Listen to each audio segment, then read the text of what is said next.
Good day, everyone. Welcome to our second session of our beta testing. So before anything else, let me introduce first our facilitators. I am Teacher Sophia, Teacher Raisa. Teacher Emma, Teacher Chai, Teacher Nadine. and we are your facilitators for today's session. And before we actually begin this session, let me introduce the students or our respondents for today's session. The senior high school, the junior high school, and the elementary students. Okay, thank you. You may now take your seats. Good day, my dear students. So how are you today? Yay! We are fine. Okay, that's good. So, before we finally start this session, I will ask you, what have you observed in this table, in this setup? Sa lamisa. Oh, there's a table, of course. Another one? Wood. What? Wood. That's it. A wood. Yes, a wood. It's a what? Table like. Okay. Yeah, there's a house, of course. Another one? Dice. A dice. Very good. Markers. A markers. And a sentence cards, a blueprint, and tape. a word diorama. Roll. Legos. Yes, a Legos and objects, right? So, as you can see, we are now here to do an activity called Preposition City Challenge, wherein you students will be actively manipulating or participating in this game. So this game again called Preposition City Challenge. But this activity focuses more on the prepositions in, on, and at. So what are we focusing on? Very good. And now, this game consists of 3 rounds. The sentence construction round, which is the round 1, and the round 2 is the object placement round, and the round 3 is the double challenge card. So in round 1, in this, I will be placing an object here in our diorama board, and you will observe. Alright? You will observe anything or the objects that I will place in the diorama, and then you will construct a sentence out of the objects that I have placed in the diorama. Do you get it? Yes. Okay, very good. That's good. Again, and in round 1, you only have 1 minute and 30 seconds to finish everything. Once you wala ninyo na human construct ang sentence, then the other team will have a chance to steal the point or to steal your answers correctly. Right? Do you get it? Yes. Okay. And now, in second round, it is called the object placement. And in this round, it is opposite from the round 1. Because in this, we will, I will be giving you a complete sentences already, and in this, you will place an object based on the sentences given in the sentence card. Okay? Do you get it? Yes. So, and then in this round, you will have only 2 minutes to finish everything. And again, once you haven't finished in the given time, then the other team I will have the chance to steal your point. And in the last round, this is a little bit hard or maybe complicated, because this is the combination of the 2 rounds, which is the object placement and the sentence construction, which means that, well, there are already a sentence in here, but there is a missing 2 prepositions, which is you will be magbutang mo missing prepositions in here, and also mag-place mo og objects sa unsa nga sentence nga inyong na construct dere. Do you get it? Yes. Okay, and in this round, you have 3 minutes to complete everything.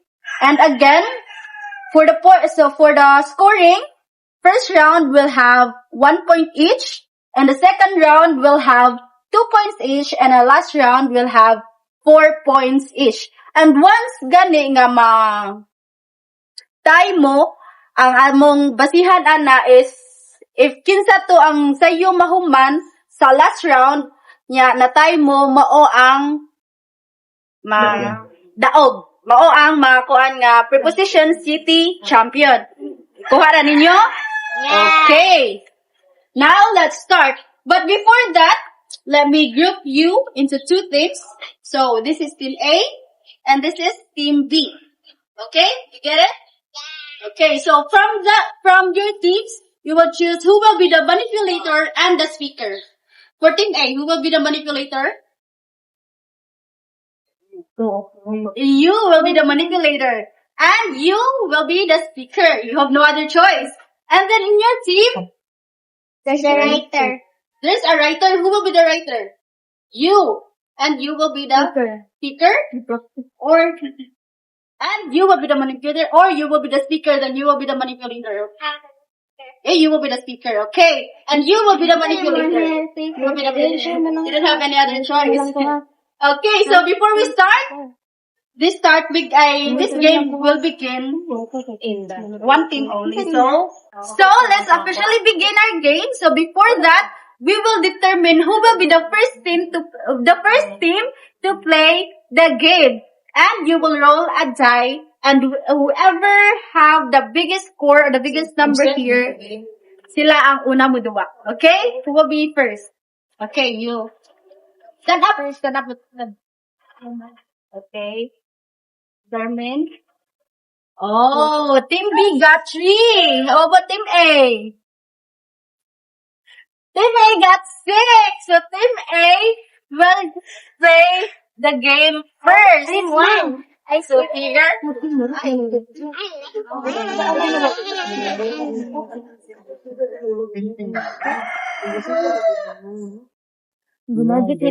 Again, I have here the blank sentence cards which diri ninyo ibutang inyong answers. And then you will observe here as I put or as I place the object. Okay? Para maka-answer mo, dapat mag-observe mo diri. Okay?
Okay, so I'm done placing the objects in the diorama. So it's time for you to construct your sentences. So I have here a timer.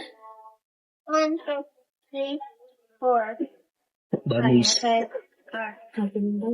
Okay, whenever you're ready, tell me you're ready, then we'll start. Are you ready? Okay, your timer starts now.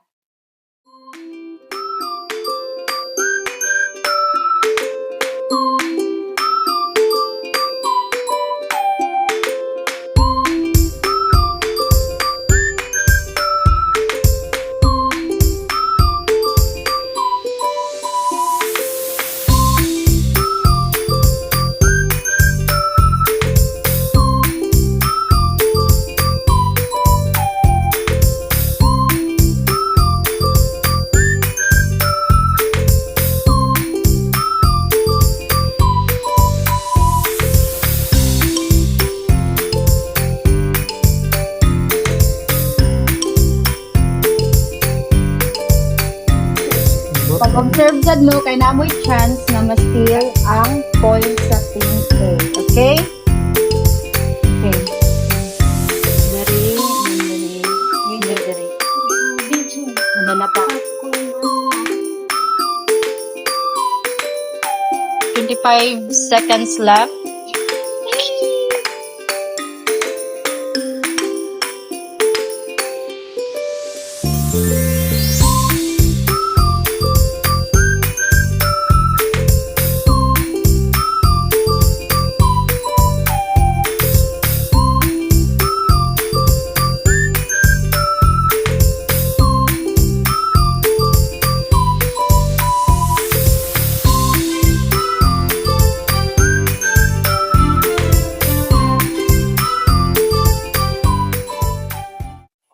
Okay, so are you done? Okay, very good. Now let's check if your answers are correct. So who will be the speaker again? Where's the speaker?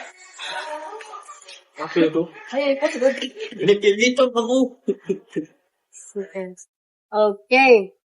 Now, kung kinsa ang speaker, mo speak sa kuan, and then i-point out ang objects nga na place. Pagid mo sentence. Bahala ka na. Ay, manipulator ka, no? Oh, ikaw na basa. Nandito na tuto. Oo. Okay, so the man in the white is standing in the park. So, okay, next sentence. The orange traffic cone is on the center lane of the road. Okay, on the center lane of the road. Very good. Next sentence. The trash bin is in front of the bookstore. Okay, here. So the trash bin is in front of the bookstore. Very good. Next. The blue car is on the road beside McDonald's. Okay, very good. So ang blue car kay na siya sa road beside McDonald's. Okay. The Next. popcorn is at the corner of the street. Okay, very good. So naa siya sa corner sa street. Okay, very good. But in your first sentence, as you have said earlier, that the man, what sentence you have constructed The again? man in a white is ending the park. So out of the 5 sentences that you have constructed, there is one sentence is incorrect. So the team A, the team B will have a chance to point out which object there that they have been wrongly answered or wrongly constructed. Asana.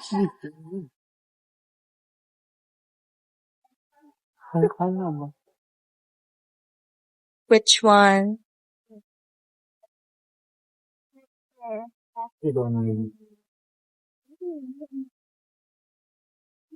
Wala.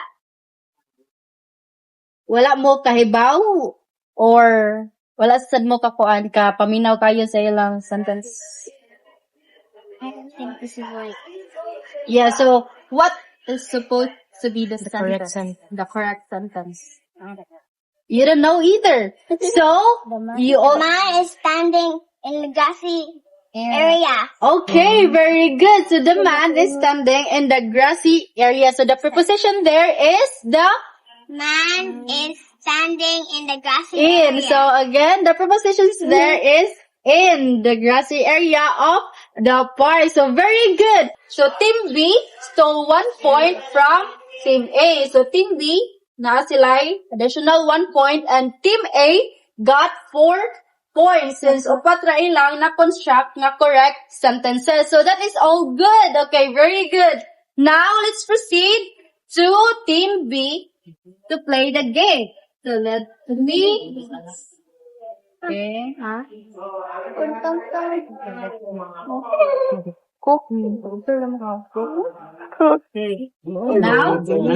Team B, it's your time to shine. Again. Okay, again, here are your wrong sentence card and the marker. So again, you will observe the objects that I will place in the diorama, okay? Bas? Wala pa kayo. Wala pa ko na sa Nasa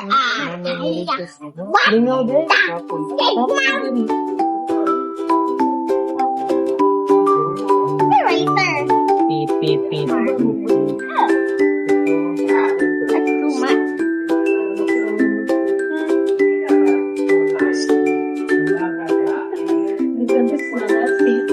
Inani yun yung first session? Dili, wala ko Sige, wala ko siya kasi ano pa? Nag-sing na.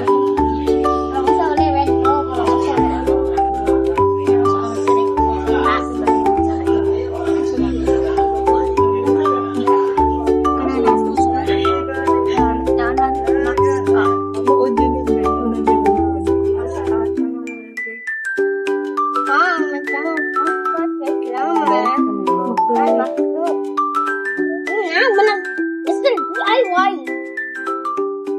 Okay, so I'm done placing the objects. So now, oh no, let me see. So now,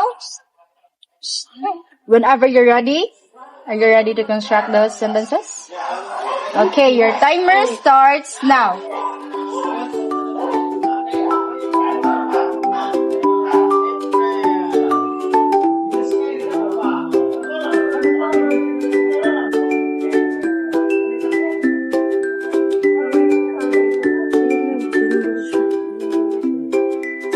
Dapat diri sila. Smart. Dali. Kayang time.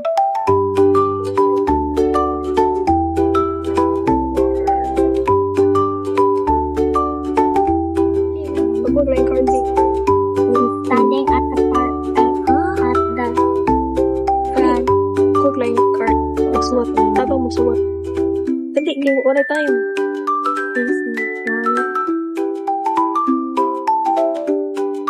30 seconds. 30 seconds left. Where is my water? Can you give me my water, please? Water. And then, Ala, uy, gitabunan. Lagi dua ang writer.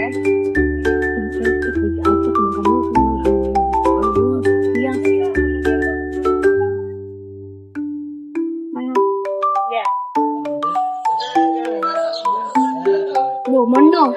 Okay. Nya, nagbeta naman ta. Dapat sa and panay. Nga, ilas. Padayon na lang. Hindi na wala. Siguro, daw pinakarisod sa mga bata. Nakasalat ako na. Hindi na nagpapagpapagpapakon sa mga gusto sila kanila. Sulat ako sa the McDonald's mascot is standing in front. Like a time. Wala pa gali. Ano siya? Ay, Padayon na lang yan. Dali na, dali. Ikaw, dali. Ano ba ko,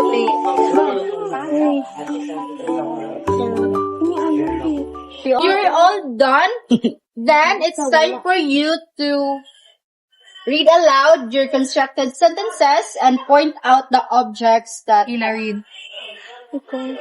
Who will be the the speaker? traffic cones are on the road. Okay, where are the traffic cones again? Na wala ni suwatan. Okay, very good. Well, that's okay, baby girl, because your time is up. So, front of the the woman is standing at the front of the coffee shop. okay, so the woman is standing at the front of the coffee shop. Okay.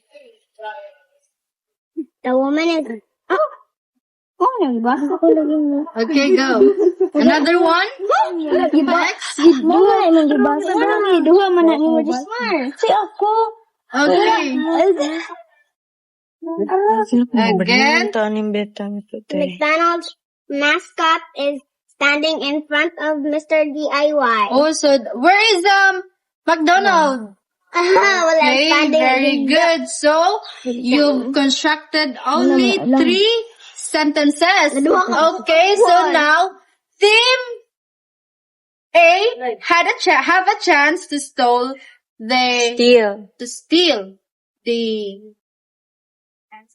or the missing sentence constructed.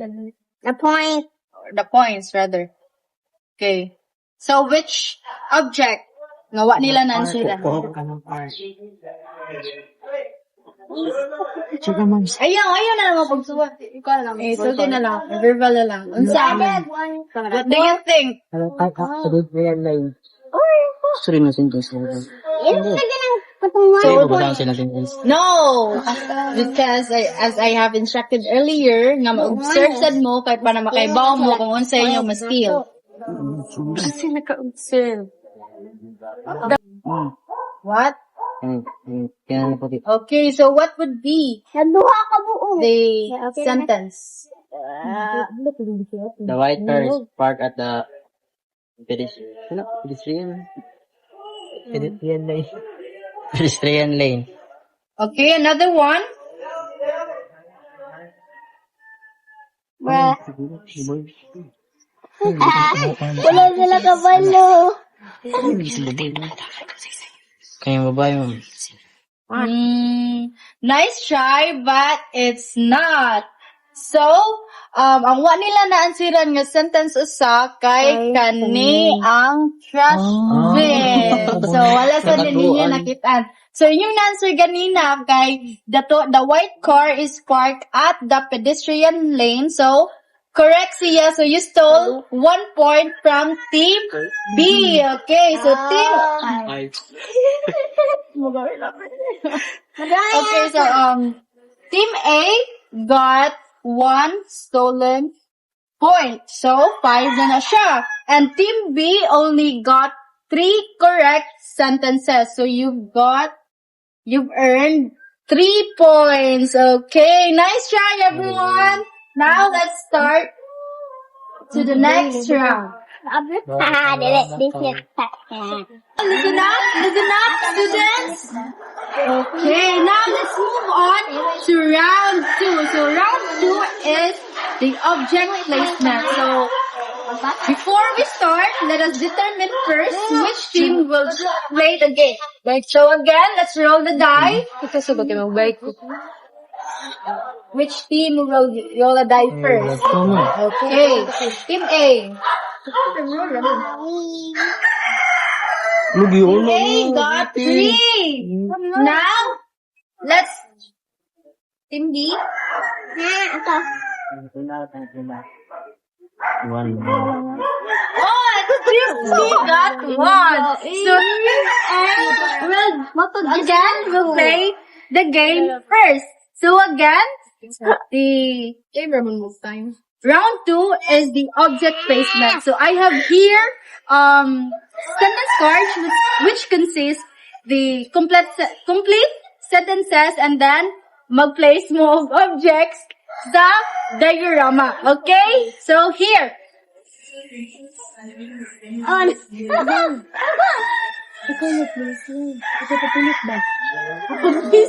Wala ko sila nalito. Okay, ang time pa di. Go! Whenever you're ready. So again, the time is 2 minutes. So we'll start the time when you're ready. Tell me whenever you are. Okay, start. Go. The bench near the field.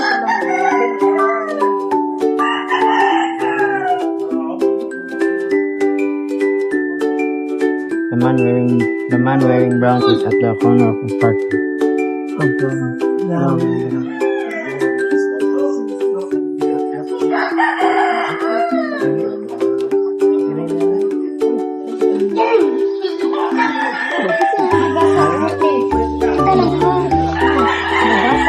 Okay, now that's okay. Okay. The calendar shows my birthday on May. I mean,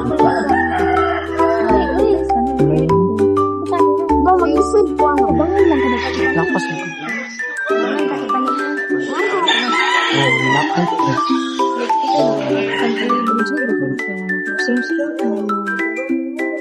One minute left.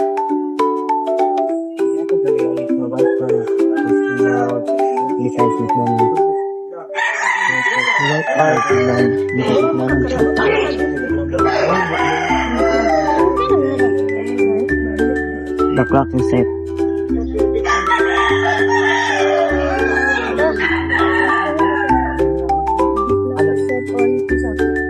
Thirty-five seconds. Banana. Okay, you're done. Very good. Now, para ma-check na to kung sakto yung mga answer, ato i-check ang blueprint. But before that, please read aloud the sentences and then point the object that you have played. The people are sitting on the bench near the trees. Okay, very good. Now here. Next. The man wearing brown is at the corner of the park. The man wearing brown is at the corner of the park. Okay, very good. Next. The calendar shows my birthday on May 8th. Okay, the calendar show. Okay, very good. The white car is in the road beside McDonald's. Okay, the white car is in the road beside McDonald's. Very good. Next. The clock is set at 10:15 p.m. Okay, 10:15 Right. p.m. Okay, very good. Now that you have placed the correct placement of the objects, so you've got it all correct, then 2 points each, then that means you've earned 10 points. Congratulations, Team A. Okay, so Team B, better luck next time, kaya wala mo naka-steal. Okay? Okay, now, Team B. Kabuhi una. Read.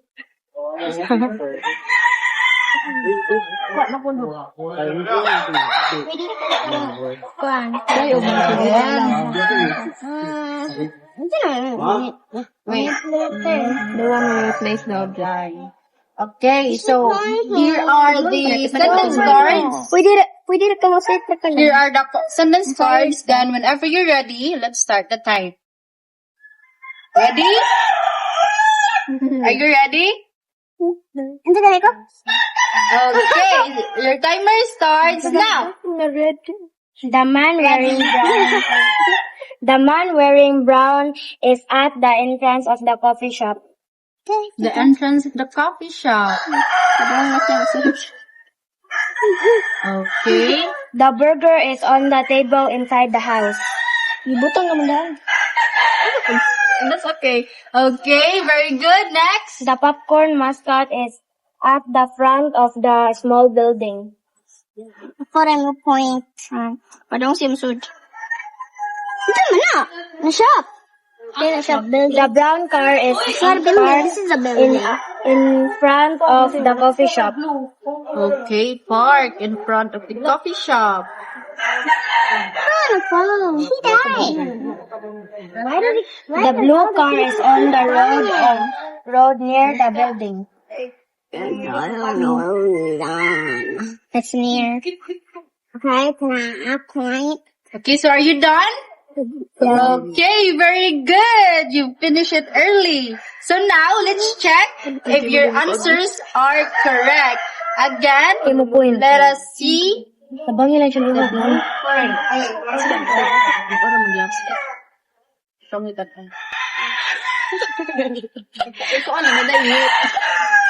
Kasi na mute. Expression na mute.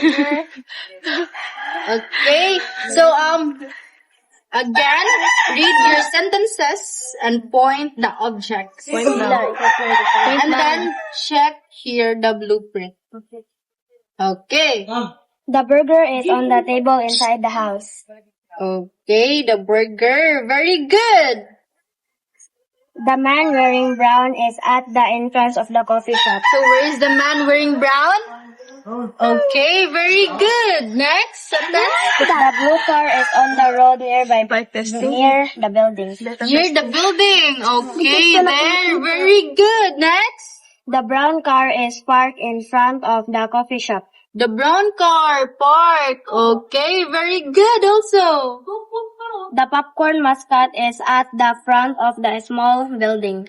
Okay, very good. Congratulations, Team A. You got it correct also. So you've earned 10 points. Okay, you've got 5 Bike testing. in round 2. Now let's proceed to Now let's proceed to round 3. So again, let us determine which team will go first. Gusto. Okay. So, ikaw lang. You've got 1. So Team A, Team A got 2. So again, Team A will play the game first. So again, round 3 is a bit hard, okay? Because it is a combination of round 1 and round 2. So, are you ready? Because I will start your timer now. Pwede po speaker. Okay, your timer starts now. 3 minutes. Wah. Hindi mo, hindi ko So, dapat ka nang interaction. Basta na rin naman na yung basta. Ate Darren, can we guitar? Guitar. Dito itong guitar ito.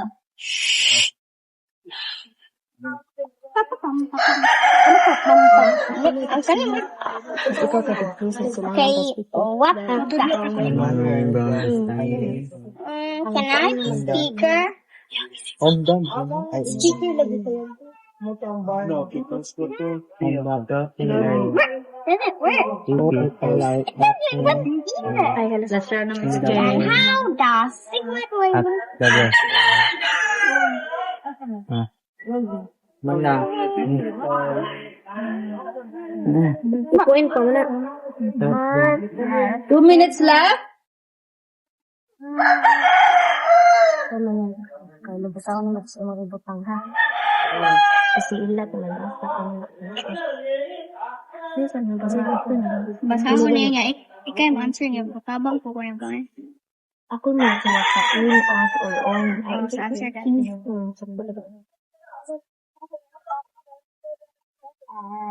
Basta bangon ko mo. Kasi ilat eh. Siya mo basa sa 1 minute and 30 seconds. Kamuana ni? He's gonna die.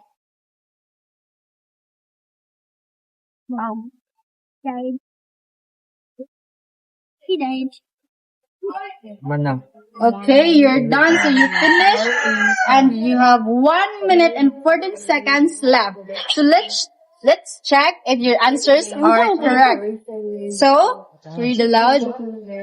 Read it and point. The trash bin is placed in the grassy area at the park. Okay, you got it right. The family trip is marked at June 16 on the calendar. Okay, very good. You got it right also. The man wearing brown is standing in the pedestrian lane on the crossing area. Okay, very good. Next. 2 people are sitting in the bench at the grassy area. Okay, very good. So Team A got it all correctly. So that means they've earned 16 points. Ay, pila ni 5 ni upat? Upat ra no. Upat ra lagi. Upat ra din. Okay, so that means that Team A got 16 points. 16 points. So, Team A doesn't have a chance to steal a point. So, it's your time now to play the game. So, here, Mary start this time. Okay, here. So, whenever you're ready, I'll start the time. Are you ready? Okay, your timer starts now. 3 minutes.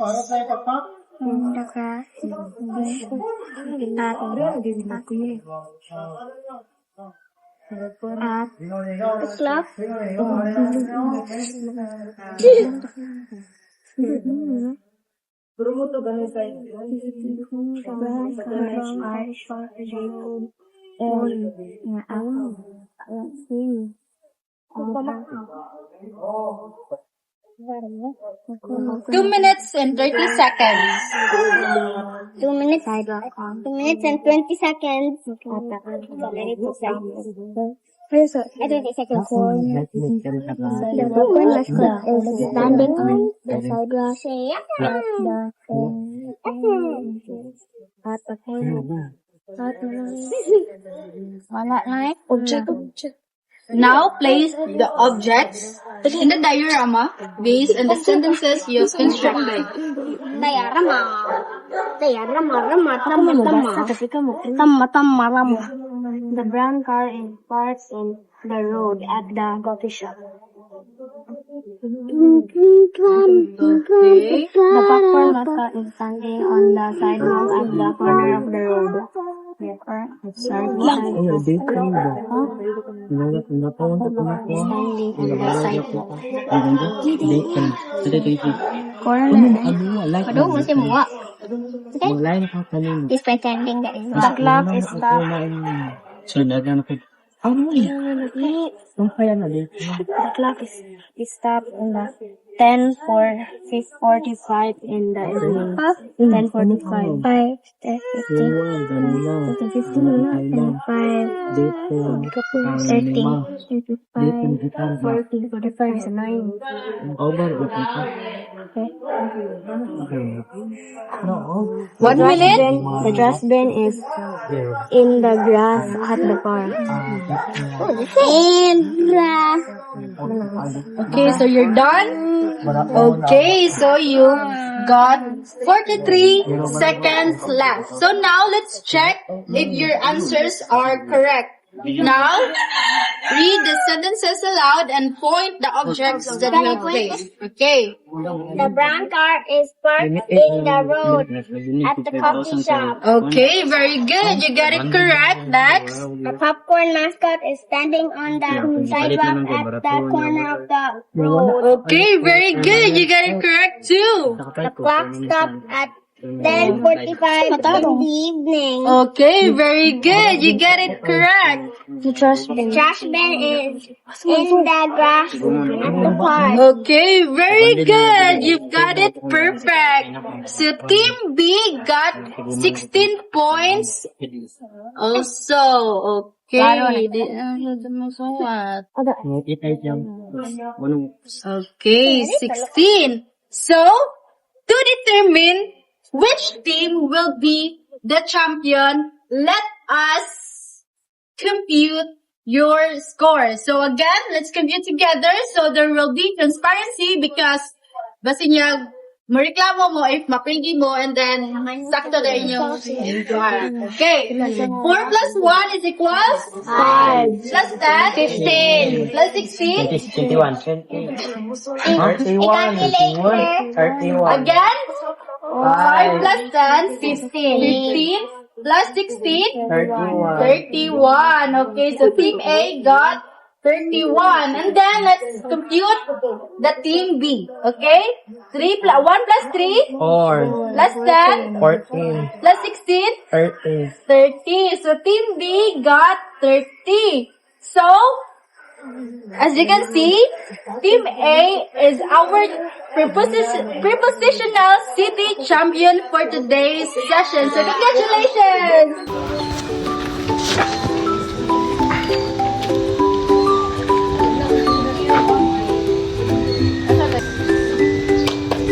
Yay! Okay, let's take a picture, everyone.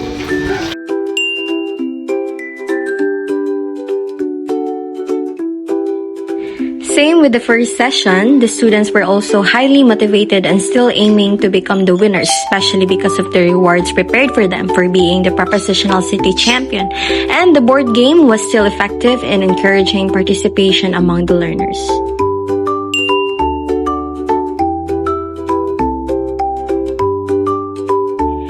Based on our observation, the students experienced difficulties during round 1, particularly in constructing sentences using the objects placed by the facilitator. Some participants struggled to organize their ideas and apply the correct sentence structure within the limited time given. That time pressure also made it challenging for them to think carefully and complete their answers confidently.